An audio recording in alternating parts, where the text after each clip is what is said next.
What's up, guys? So in this video, I'm going to be talking a little bit about the Knights Templar, the Knights Hospitaller, and Teutonic Knights, as well as Freemasonry specifically. The reason I'm going to make this video is because I know I've talked a lot about these different organizations previously, but I don't think I did a good enough job explaining why it's important. And I'm going to tell you why, just so that everything that I've talked about previously makes a little bit more sense. So, um, as far as in the book, the Knights Templar are mentioned indirectly several times. In one of the clues, it talks about Richard the Lionheart, or as they refer to him, Richard Coeur de Lion. And Richard the Lionheart was actually involved in the Third Crusade. Also, in one of the clues, the spirit of St. Louis. St. Louis is actually the name of Louis IX, who was King of France. And Louis IX took place in two crusades, the 7th and 8th Crusades, against the Muslim dynasties in North Africa, Egypt, and the Holy Land. He eventually died of dysentery during the 8th Crusade.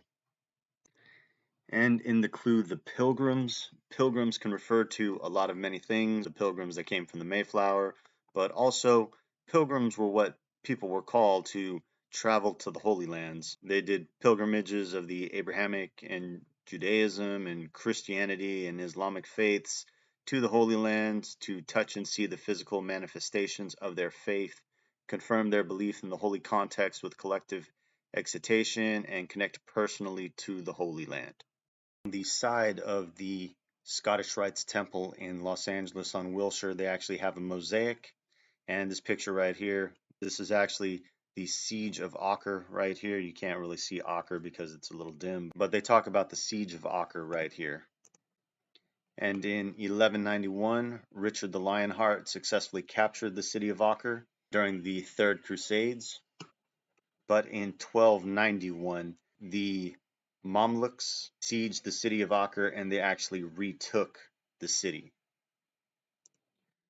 And after the Crusaders lost Acre, specifically the Knights Templar and the Knights Hospitaller and the Teutonic Knights, this basically signaled the end of all the Crusades.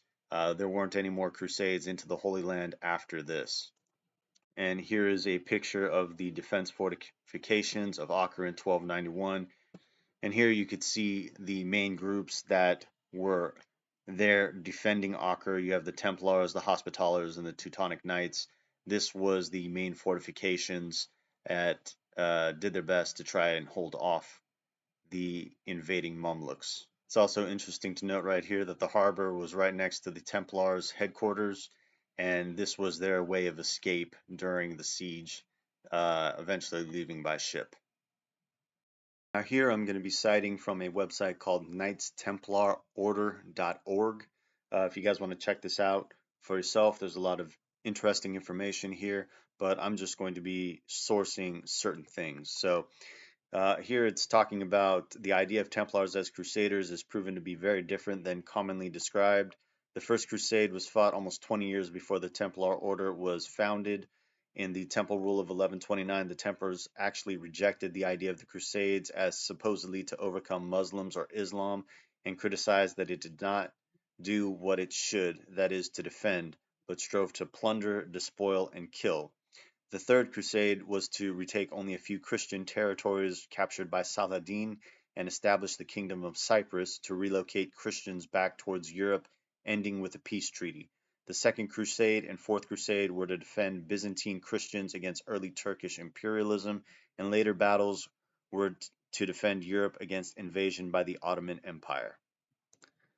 Now, the standard narrative of protecting pilgrims traveling to the Holy Land is proven to be a very limited sideline activity, mostly to earn the royal patronage of the Kingdom of Jerusalem. And they go on to say that this was simply a day job for these guys, but the real mission was much more interesting. Now, here it says that the Order of the Temple of Solomon was actually established to first recover the ancient priesthood from the library of King Solomon, to thereby recover the lost sacred knowledge as the collaborative heritage of humanity, to then restore the pillars of civilization from the last golden age in ancient Egypt, to establish Magna Carta human rights and common law, and to finally lead Europe out of the Middle Ages and into the uplifting spirit of the Renaissance. It later goes on to say the Templars were on a mission of biblical archaeology, and this stemmed from Saint Stephen of Citeaux pursuing a sudden interest in translating Old Testament text because they revealed that a hidden treasure lay buried beneath the Temple Mount. This is why the nobility patrons of the Cistercians, Count Hugh of Champagne, went to Jerusalem and instigated his vassal, Hugh de Payens, who was one of the first Grand Masters of the Knights Templar, to establish the Temple Order at the Temple Mount. And British historians confirm that this treasure of the Templars was what the Knights did find during their excavations of the Temple of Jerusalem, which most scholars believe were documents relating to the true nature of Christianity and biblical matters. Further down, it says that the Temple of Solomon was excavated for 9 years, and the Templars' apparent lack of activity in their formative years seemed to have been due to some form of covert project beneath the Temple of Solomon or nearby, an operation that could not be revealed to any but a few high-ranking nobles. And university historians confirm that the founding Knights Templar conducted archaeological excavations of the Temple of Solomon for a full 9 years. Some of the things spoken here are very reminiscent of what was talked about in the Da Vinci Code. So if you've ever seen that movie, you'll kind of get an idea about it. But it's interesting to note that Pope Gregory the 16th founded the Gregorian Egyptian Museum inside the Vatican itself in 1839, preserving many papyrus scrolls, including the Egyptian Book of the Dead. And we saw that in the Scottish Rites degree of Freemasonry. So interesting to note that. So according to this website, the Knights Templar helped impose the Magna Carta over the King of England, which was King John, in 1215 AD. They helped establish an independent legal profession and created the Inn of Court system for common law. And they also had very close ties to the Franciscan Sacred Order. Most historians believe that Saint Francis of Assisi personally attended the Fourth Lantern Council in Rome in 1215 AD to support and ensure it, confirming the independent church moving as having independent bishops. And the Order of St. Francis embraced the sacred missions carrying the Templar lines.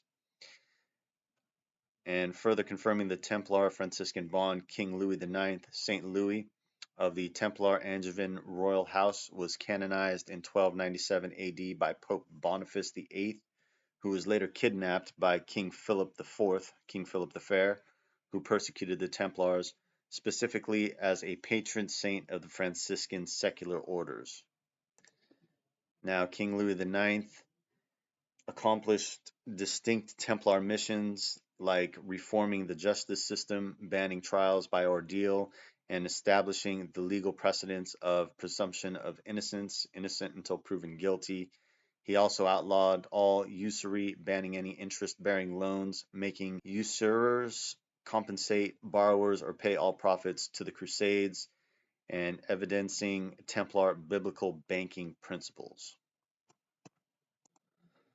So it's interesting to note that one of the cities mentioned in The Secret is San Francisco, St. Francis.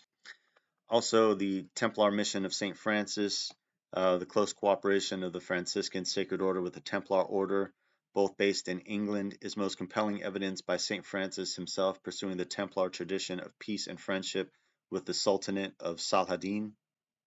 And it also goes on to mention how King Richard the Lionheart tried to find religious common ground and mutual friendship with the Saladin between battles, which led to the Treaty of Ramla. Now we'll fast forward to the year 1307, which was when King Philip IV, King Philip the Fair, ordered the arrest and the persecution of the Knights Templar. According to this website, the Templars knew about the impending raid and had already arranged a fleet of 18 galleon ships to leave Port La Rochelle, visibly leaving behind a couple ships to avoid raising suspicion of their silent escape. Also, it claims that several heroes stayed behind, and that would be Jacques de Molay and a group of dedicated knights to avoid causing suspicion, thereby allowing the majority to escape to safety. Only 620 Templar personnel were known to have been arrested in France when there were at least 3,000 in France at the time. And all of their Templar wealth, which King Philip IV wanted to confiscate because he owed them a substantial debt, was never found. All that wealth disappeared completely.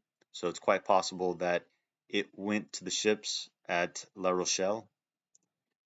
And you can see here, this is Paris and this is La Rochelle. So it is very far southeast from the center of Paris, where most of these people were arrested.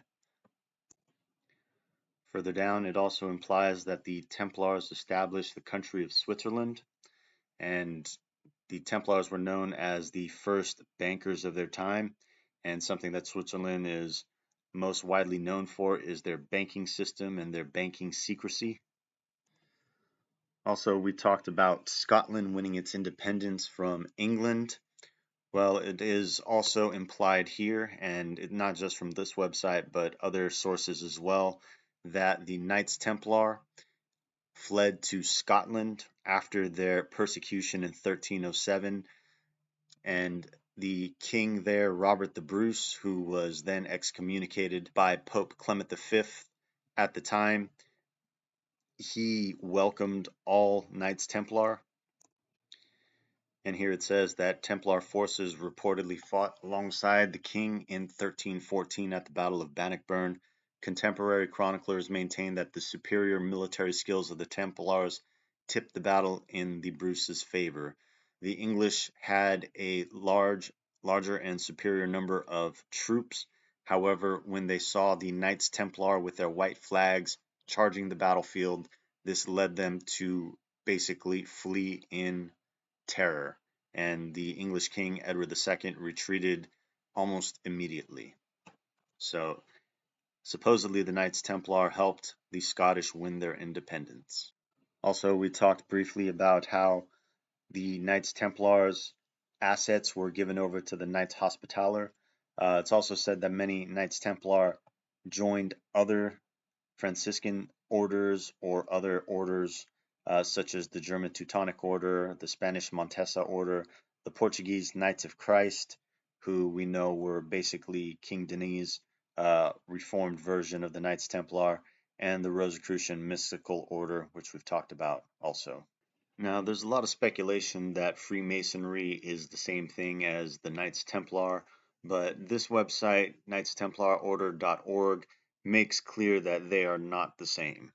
The one thing that they do have in common is that Freemasonry and the Templar Order have one moment of an intersecting point of the timeline of history, which created some shared affinities for ancient knowledge, which is basically in the 15th century, surviving Templars in Scotland, which would make sense if they helped King Robert the Bruce at the Battle of Bannockburn, stayed there, but it says that surviving Templars taught stonemasons some Gothic building techniques and sacred geometry, which inspired the esoteric foundation of Freemasonry.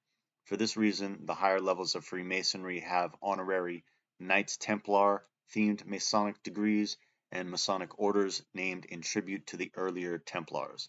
Freemasonry was thus established approximately 330 years after the chivalric Knights Templar, making them separate organizations, each with their own unique heritage in its own right.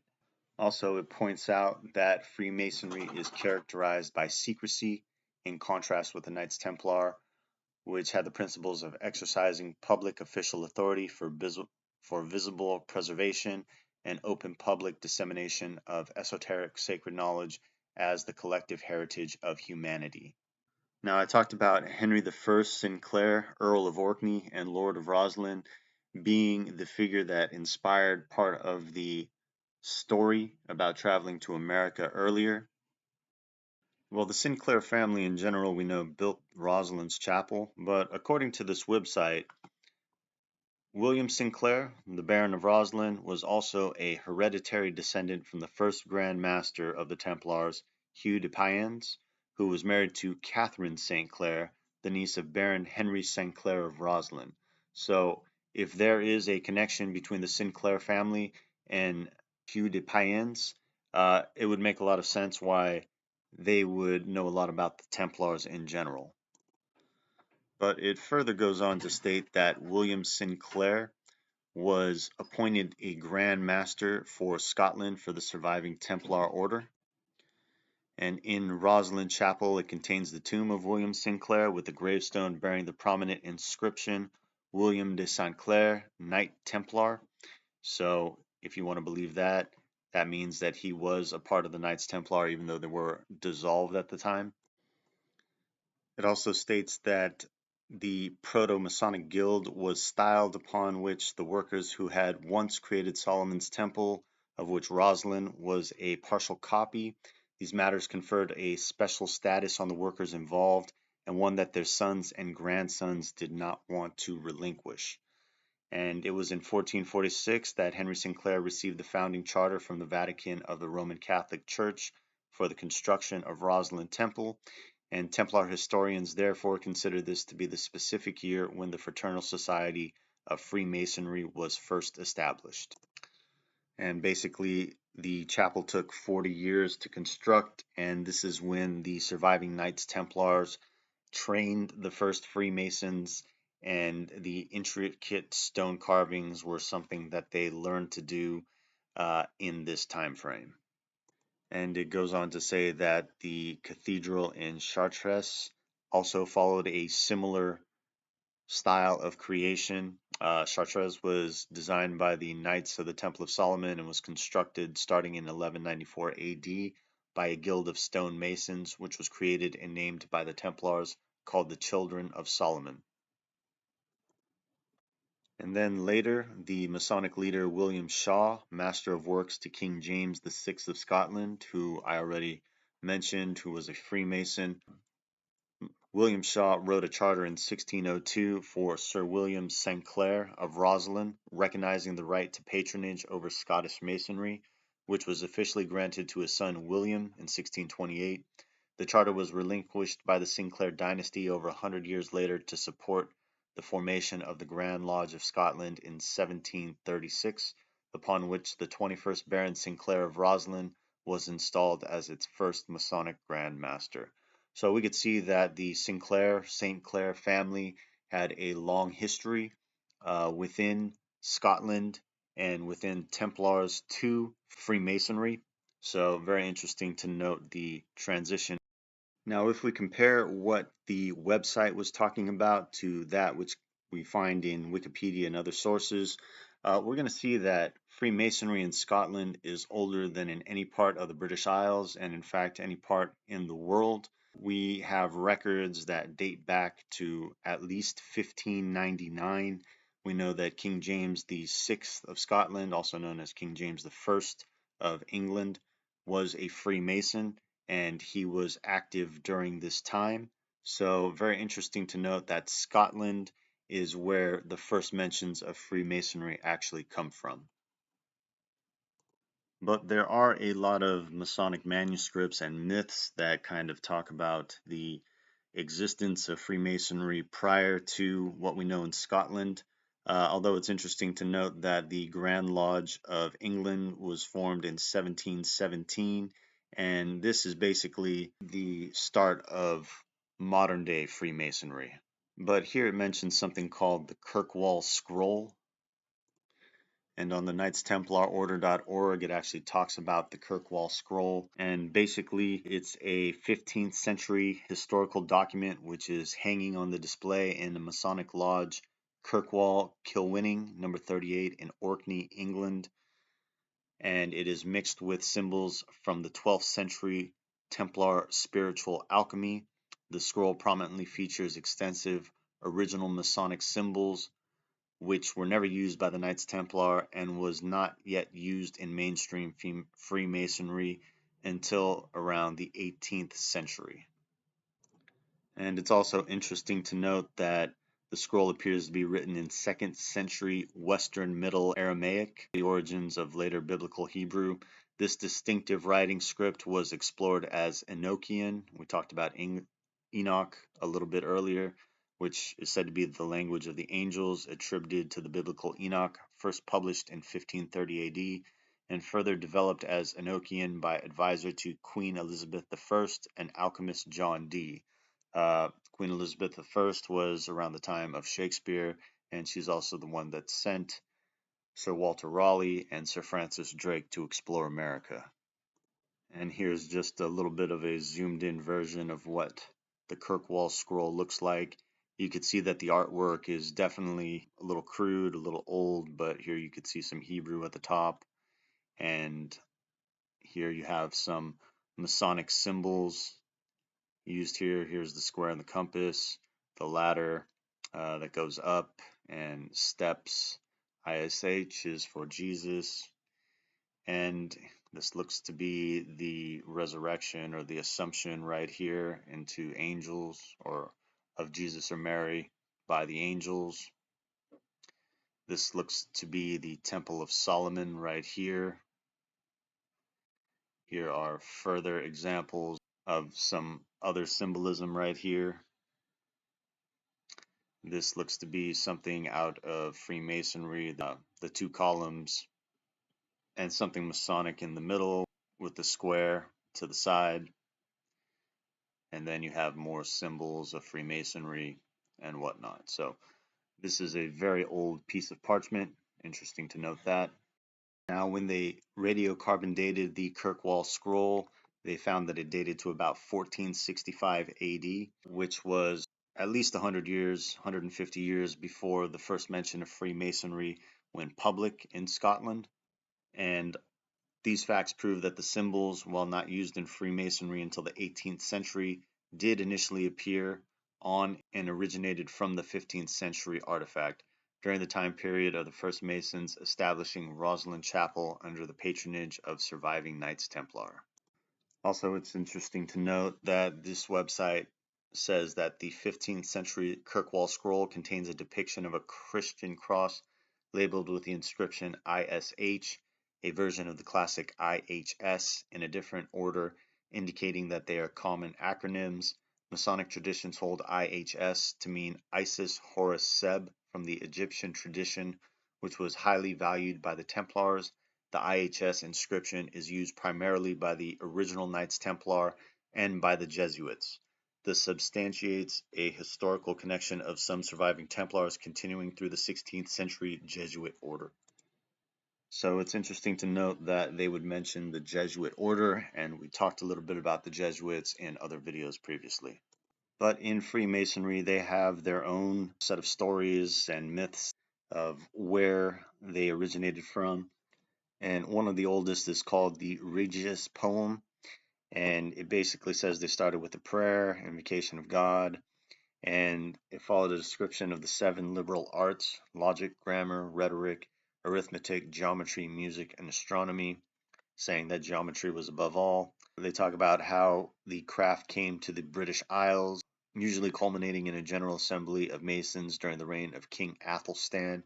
King Athelstan was the first modern king of England.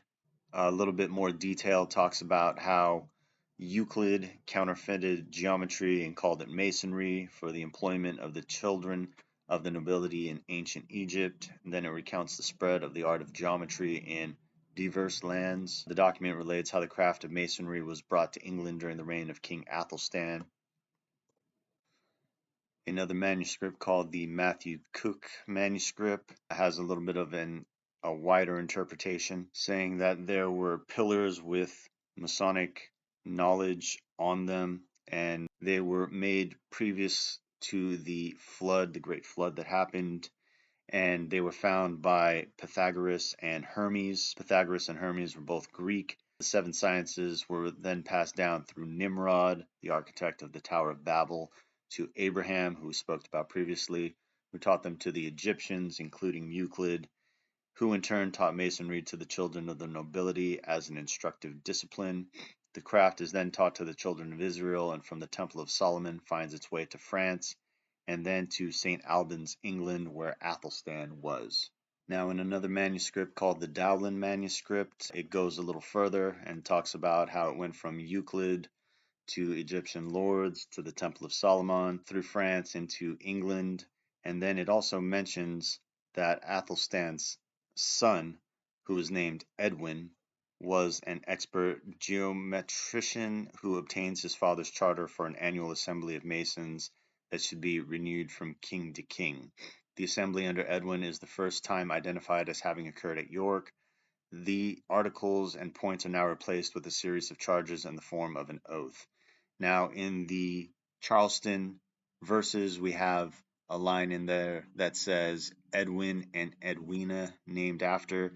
Well, here we have a reference to somebody named Edwin. I wouldn't say that the name is very common, but it's interesting to note that maybe there is a correlation there. And then there is another manuscript called the Graham Manuscript, and this one talks about Noah, Noah's Ark, instead of the original builder, Hiram Abiff, of the first Temple of Solomon. And he basically passes this knowledge on to Moses, and then it just kind of trickles down. But there are a lot of different versions of the history of Freemasonry, knowing that Freemasonry first quote unquote started in Scotland or was first mentioned in Scotland gives credence to that's where it started, but in these other tales we see that they want to attribute a lot of this to Euclid and other names that we've heard of, like Moses or Pythagoras, or to the first son of the first official king of England, Athelstan, whose son was named Edwin of Northumbria. To wrap up this video, I'm just going to talk about a little bit more of history and secret societies, which, according to the Knights Templar Order, they are not a secret society.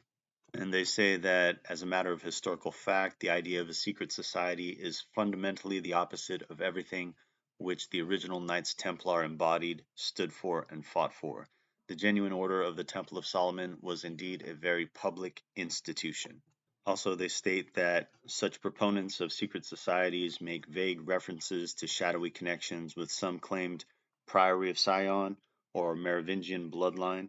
Characteristically, these claims are enhanced by irrelevant and disconnected historical name-dropping, such as references to Charlemagne, Napoleon, or whatever might be expected to generate an air of importance, prestige, or mystique.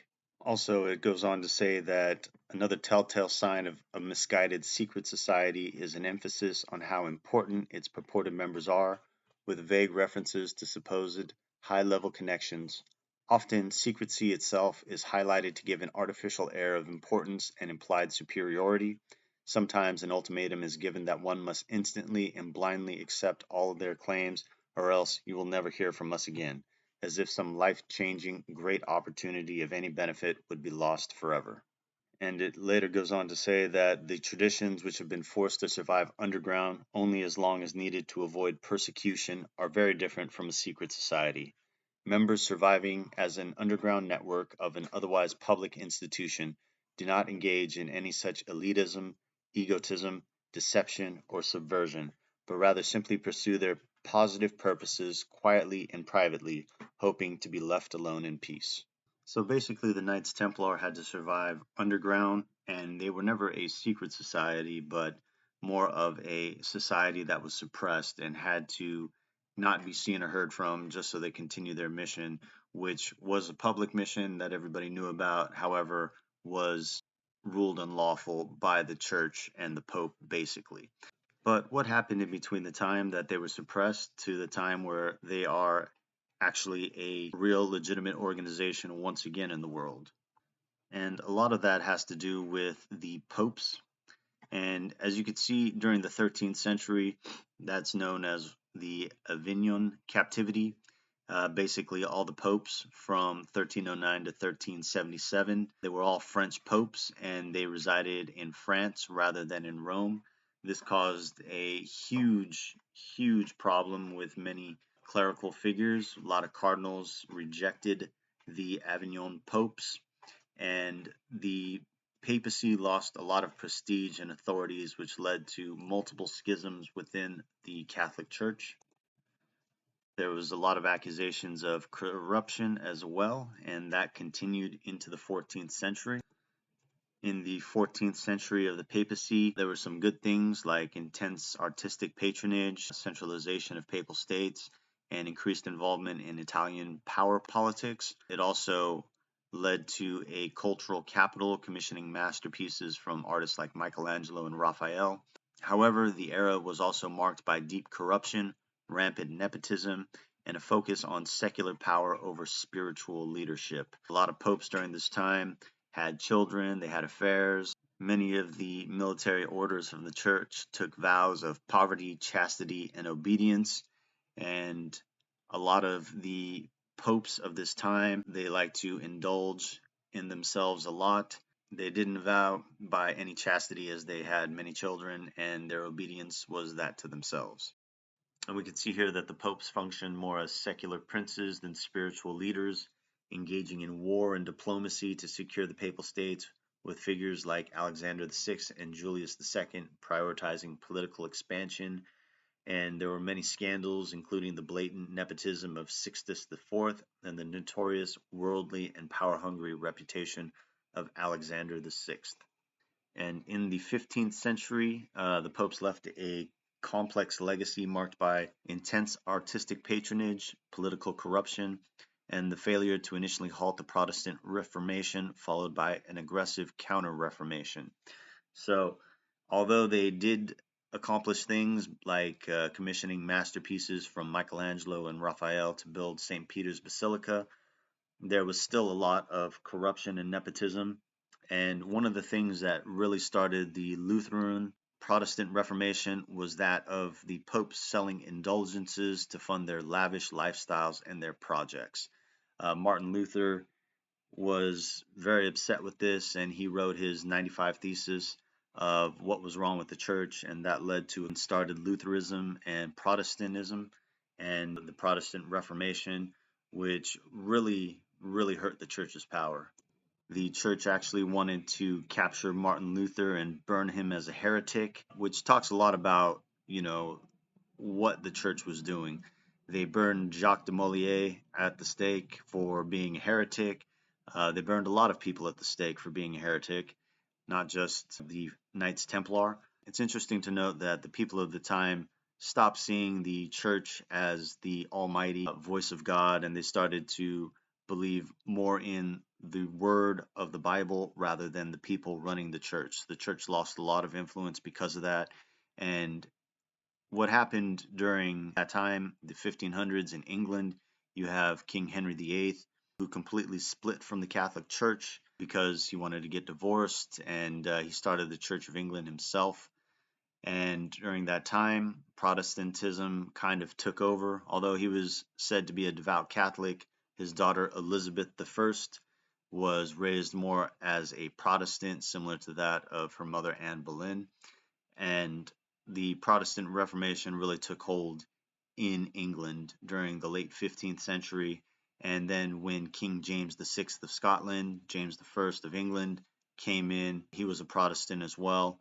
And during this time is when the Freemasons decided to come into the light, where they started to do things in a more public fashion with more of a tolerant environment, especially in that of religion. It was a safer place for them to operate.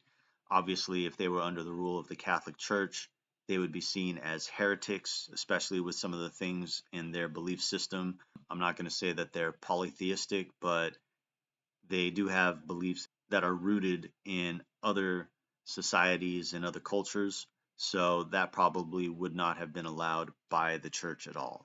And it's interesting to note that the Catholic Church first prohibited Catholics from membership in Masonic organizations and other secret societies in 1738.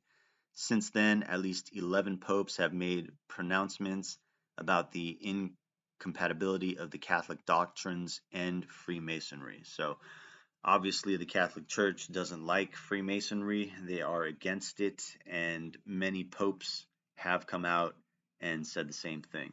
But in the world today, with more tolerancy towards religious freedoms, especially that in America, the right to worship as you will, as you want, and the drop of power in the church being able to call people heretics and basically burn them and get rid of them, the rise of Freemasonry and other secret societies have kind of been allowed to exist. So I hope you guys enjoyed this video. I know it was a lot of information, but hopefully you can see the relationships between all the Knights Templars and the growth and succession of the Freemasons thereafter. So thanks a lot for your time, and I'll talk to you next time.